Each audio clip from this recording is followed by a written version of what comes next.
ખાડો ખોદો અને ભૂલી જાઓ, આ વાત રાજ્યભરની કોર્પોરેશન માટે લાગુ પડે છે। નાગરિકોની હેરાનગતિ કે પરેશાનીની કોર્પોરેશન દરકાર લેતું જ નથી અને આ વાત હકીકત છે અને તેનો જ દાખલો સામે આવ્યો છે વડોદરાથી। વડોદરામાં રોડ પર એક રોડ બનાવવા માટે અને બાકી રહી જતું હોય તેમ રોડ ખોદી તેને નાખવા માટે મનપા હંમેશાથી બદનામ છે। પહેલા ખાડો ખોદવામાં આવે છે રોડના નામે ને ત્યારબાદ ખાડો પૂરવામાં આવે છે, પરંતુ રોડ બનાવવામાં નથી આવતો। હજુ તો 10 દિવસ પહેલા જ 3.34 કરોડના ખર્ચે કોર્પોરેશને રોડ બનાવ્યો હતો। શહેરના કારેલીબાગ વિસ્તારથી ભૂતળી ઝાપા અને ત્યાંથી આર્યકન્યા સ્કૂલ સુધીનો રસ્તો બનાવ્યો અને હજુ તો 10 જ દિવસ થયા છે ત્યાં આ નવો નક્કોર રોડ તેણે પાણી પુરવઠા વિભાગે ખોદી નાખ્યો અને સર્જાયો છે વિવાદ। પાણી પુરવઠા અને રોડ પ્રોજેક્ટ વિભાગ વચ્ચે સંકલનના અભાવે રોડને નુકસાન અને નાગરિકોને હેરાનગતિ ઉઠાવવાનો વારો આવ્યો છે। જે પાણી પુરવઠા પ્રોજેક્ટમાં જે કામગીરી માટે લેટર મોકલ્યા હતા, પર્ટિક્યુલર આ રોડની વાત કરું તો એમને જે જગ્યાએ અમને જણાવ્યું એ જગ્યાએ અમે કામગીરી કરેલી નથી। સમજો કે આ પેલો તમારો વાયરોક હોસ્પિટલ પાસે જે બુસ્ટરમાં જતી લાઈન છે ત્યાં અમને કીધું હતું કે અમારે લાઈન નાખવાની છે, એટલો ભાગ અમે છોડી દીધેલો હતો। પછી શ્રીનાથ પેટ્રોલ પંપ પાસે પાણી પુરવઠા પ્રોજેક્ટમાંથી જે તે વખતે કામ બાકી હતું એ જગ્યા અમને બાકી રાખવાનું કીધું હતું। ત્યાં એમનું કામ પૂરું થયા પછી અમને જાણ કરી પછી અમે એ ભાગનો એ કામ પૂરી કરવામાં આવી। હવે આ જે છે એની અમને કોઈ જાણકારી એમને આપેલી નથી એડવાન્સ। એ અમે તો એમને જાણ કરી છે કે ભાઈ આ તમે કોઈપણ જાતની પૂર્વ જાણકારી વગર કે મંજૂરી વગર તમે કામગીરી કરી છે તો એનું રિસ્ટોરેશન પણ તમારે જ કરવાનું રહે।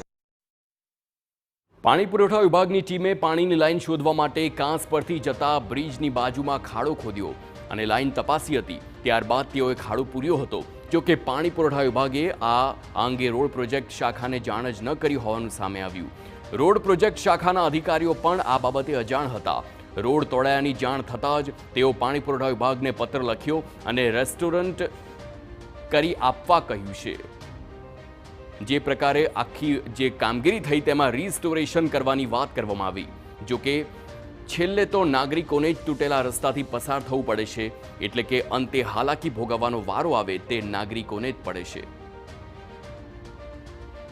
સૌથી મહત્વની વાત એ છે કે રોડ પ્રોજેક્ટ દ્વારા જ્યારે પણ કોઈ પણ રોડ બનાવવાનો હોય તો ગેસ ખાતું છે, પાણી પુરવઠા ખાતું છે, ડ્રેનેજ ખાતું છે, એ લોકોને ઇન્ટિમેટ કરવામાં આવે છે કે આ રોડ અહીંથી અહીં બનાવી રહ્યા છે તો તમારી જે પણ કામગીરી હોય એ પૂરી કરી દો।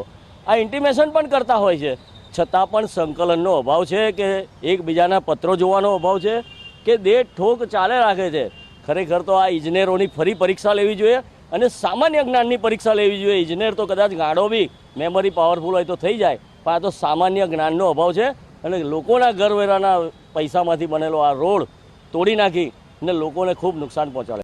વડોદરા શહેરના પદાધિકારીઓ હોય, મહાનગરપાલિકાના કે અધિકારીઓ, તમામ વચ્ચે સંકલનનો અભાવ જોવા મળી રહ્યો છે તેવું છેલ્લા ઘણા સમયથી ચર્ચાતું હતું, પરંતુ તેનો શ્રેષ્ઠ નમૂનો પણ હાલ જોવા મળી રહ્યો છે। વાત કરી રહ્યા છે આર્યકન્યા રોડથી ભૂતળી ઝાપા તરફ જવાનો જે રસ્તો છે, 10 દિવસ પહેલા જ આ રોડની કામગીરી પૂર્ણ કરવામાં આવી હતી।